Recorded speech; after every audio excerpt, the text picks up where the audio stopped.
Herkese merhabalar, ben Huri. Huri Metek Mutfak'ta kanalıma mutfağıma hoş geldiniz. Yumuşacık, pofidik sandviç ekmeği tarifi hazırlıyorum. Tarifimi hiç bekletmeden başlıyorum. 4 su bardağı unu şöyle tezgahın üzerine alıyorum. 1,5 tatlı kaşığı tuz,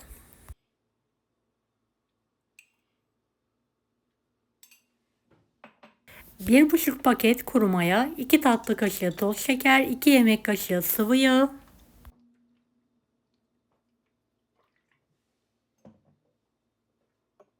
2 su bardağından 2 parmak eksik ılık su,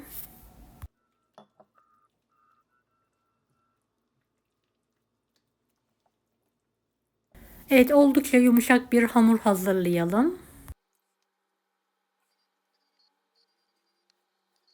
Evet, yoğurduğum hamuru mayalanması için bekletiyorum.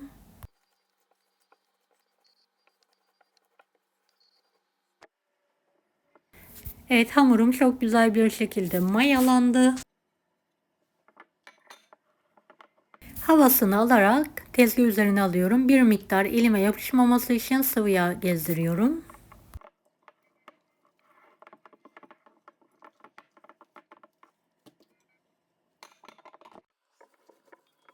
Hamuru 4 eşit bezeye keselim.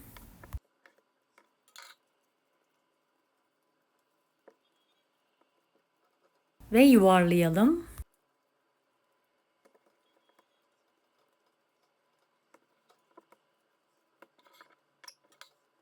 Beni hangi ülkeden veya şehirden izliyorsunuz merak ediyorum. Yoruma yazarsanız sevinirim.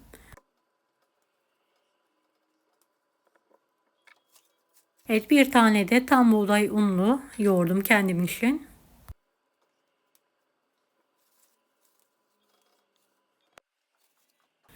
Evet, hamuru fazla inceltmeden şöyle pofidik pofidik açalım.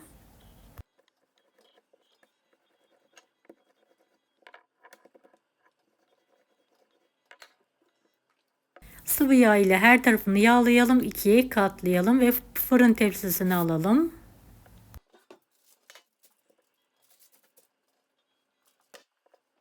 Evet, diğerlerini de aynı yöntemle açmaya devam edelim.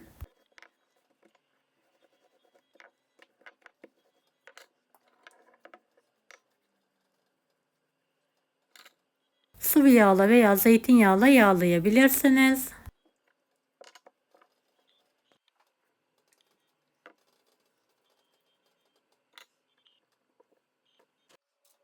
Fırın tepsisini alıyorum. Üzerlerine biraz sıvı yağ sürdükten sonra mutlaka tepsi mayası yapmak için şöyle 15-20 dakika kendi halinde mayalanması için bekletelim. Evet, mayalandı. 240 dereceli önceden ısınmış fırında 20-25 dakika pişirelim.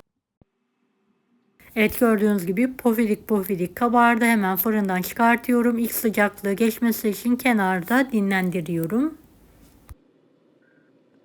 Şöyle sizlere yakından göstermek istiyorum. Yumuşacık pamuk gibi.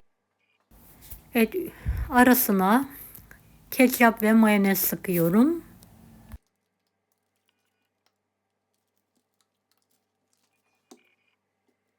Dilediğiniz malzemeyle hazırlayabilirsiniz.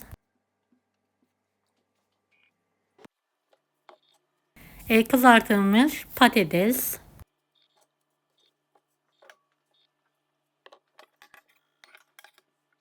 kavrulmuş et, soğanlı maydanozlu salata, yanında tekrardan patatesle ikramı hazırlıyorum.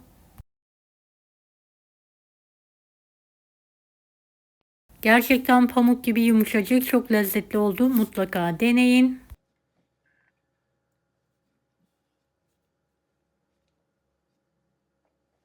Deneyecek olan herkese şimdiden kolaylıklar dilerim. Allah'a emanet olun. Hoşça kalın.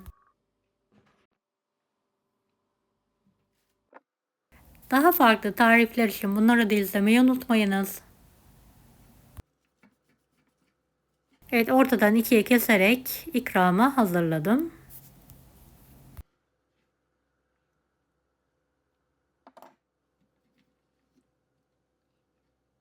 Kolay gelsin herkese.